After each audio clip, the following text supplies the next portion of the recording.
Hey, what's up, guys? It's me, Issa, and I'm here to give my thoughts on this. I want to say, I don't want to say drama, but something recently that happened in South Korea. So here's a video in question that I want to cover. This was originally an Instagram and TikTok post created by Crazy Ajuma, but I can't directly link it in the comment section because I personally believe that she might have taken this video down. Some Korean men are refusing to help women. A few days ago, a woman in her 20s lost consciousness and fainted when she was on the subway. Apparently, there were a bunch of men in their 20s and 30s who refused to help, and saying something to the extent of, "It has nothing to do with me," which got the women on the internet pissed. According to the Korean woman, the reason being, all able-bodied Korean men have to serve military service. They do learn CPR in the military. So it was expected for men in their 20s and 30s who likely just got out of the military to jump in and help because they know how to do CPR. But a lot of the men on the train didn't. And their reason being, they did not want to be accused of sexual harassment. This is such an interesting point that Crazy Ajuma brought up. It seems to be that in South Korea currently, with the current climate between the two sexes, men are afraid to interact with women, especially in a life-saving situation, as in CPR, because they're afraid of being accused of any number of things, whether it be harassment, whether it be assault, or just I don't know, any number of things, so that person can claim liability on that person, try to sue them, press charges on them to try to make a quick buck. That's what people are sort of afraid of in general. There were a few incidents where men were actually accused for sexual harassment for trying to help the women. Back in 2014, a South Korean woman had actually tried to sue a male EMT paramedic for doing CPR and doing chest compressions on her. Although the paramedic wasn't charged or convicted with anything, since he was reported, he still had to go through an investigation. There was also another story shared of a Korean guy going up the steps in the subway station, and there was a woman in front of him seemingly about to fall. He put out his hands and tried to grab her from the back to prevent her from falling. The girl freaked out and called the police on him, and he ended up in the police station. That being said, these are all the men's side of the story. They'd rather be a bystander than getting their names tainted with SA. This all seems a little crazy to me. I mean, I get it if you don't want to touch the person because you don't know what's going on. At least call for help. What do you think? I think that kind of succinctly, addresses the fear that men have. Men don't want to get accused of heinous crimes because these sort of things can have a long-lasting impact on their life, their career, their interpersonal relationships, simply just for being someone who stood up and tried to do the right thing. So this individual, Phil Mitchell, a specialist who works with men, came forward and gave his thoughts on the situation, which I think was incredibly insightful. So I'm going to read it here.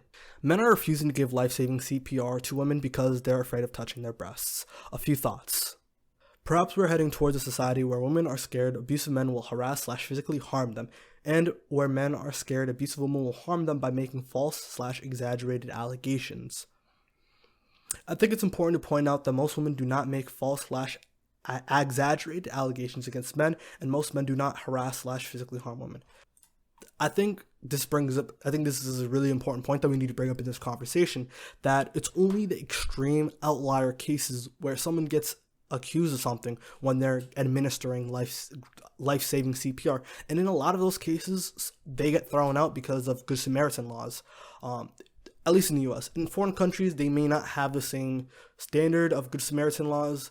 They might not even have any to begin with. But if in America, I'm speaking as an American, if you're doing something in good faith, everyone knows you're doing it in good faith, like giving CPR, trying to save someone's life, you are exempt from a lot of these situations that can arouse. So if you're in a situation where someone needs CPR, it is way better to give them the CPR, save their life, and face the case, because it's going to be a pretty easy case to win, Let's continue reading this tweet. We are encouraged to think about why women feel this way and not why men feel this way. Women being harmed is an issue intensely focused on, whilst men being harmed, especially by false allegations, is an issue comparatively ignored. When abusive men perpetrate physical harm, they are restrained and punished by police. But when abusive women make harm by making false/exaggerated allegations, they are, via manipulating, initially supported by police. Here's a rare but relevant example. And this is the article he's linking. I did CPR on a crash victim and saved her life, but now she's suing me for breaking a rib. I do want to bring up in this specific case, it isn't a man versus woman issue in this specific case. It is that he broke a rib, which often happens during CPR. It is interesting that Phil Mitchell did bring up the fact that we think about why women feel certain ways, but we aren't encouraged to think about why men may feel certain ways about these issues.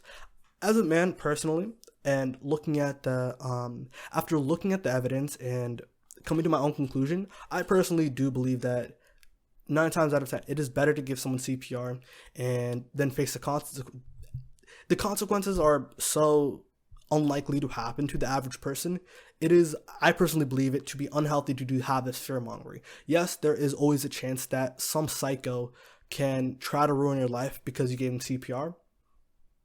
But like, what are the chances that that will happen? I really want you to, if you're a guy like me, a young man who thinks giving CPR to someone could potentially ruin your own life, the odds of that happening is so abysmally low. I think the average person would be like, oh yeah, thank you for saving my life, how can I help you, or how can I pay you? It is ridiculous to think that the average person is just a horrible human being and wants the worst out of. And so there are a lot of studies that show that women on average receive less CPR less frequently than men. Women are less likely to receive CPR from a bystander in the event of an out-of-hospital cardiac arrest, often due to unfounded fears and misconceptions. I personally don't think that these fears are unfounded. They make logical sense. You wouldn't want to help someone and then end up being victimized because you helped them. Laws in most jurisdictions protect bystanders who treat cardiac arrest victims in good faith, meaning that there are Good Samaritan laws that protect people who are giving CPR in most cases. Immediate high-quality CPR is critical to survival and improve long-term outcomes for all individuals with cardiac arrest. This article is essentially, it gives a bunch of stats and it explains why women are less likely to receive CPR than men in public. And a big reason for this is because of the general fear that a man would have, saying that, hey, if I intervene and give this person CPR, I might end up getting the short end of the stick and putting myself in a situation where I shouldn't have been in the first place. And yes, reflecting the same sentiment that people have, women are less likely to receive bystander CPR than men due to fears of inappropriate touching. Another reason why people are afraid of giving CPR is because they fear causing injury. And causing injury should be a bigger point of contention rather than being falsely accused of inappropriate touching, because then the person who got injured, if they survive, has more legal grounds to stand on. And then you're like, all right, I broke their rib, but I saved their life. Then it's like, okay, you might be in a little bit of hot water. But even then, right, in America, in the United States, there are Good Samaritan laws that will protect you even in that context. If you're someone who's trying their best to be a good person, you are like, it just, like, I personally think that it is incredibly unlikely for anyone to get accused of this heinous activity, especially when you're saving someone's life. And it is unfortunate that it has happened before, but that isn't the precedent. That those cases are like 1 in 100,000, right? And you are most likely not going to be that 1 in 100,000 person if you're giving CPR. Yeah, it sucks for that one person who gave CPR and got accused. I have my heart pours out for that person, and I feel incredibly bad that cases like that have happened. But that is the overwhelming minority, right? To the point where it is so unlikely for this to happen to you if you decide to give someone CPR that it is just better to give someone CPR.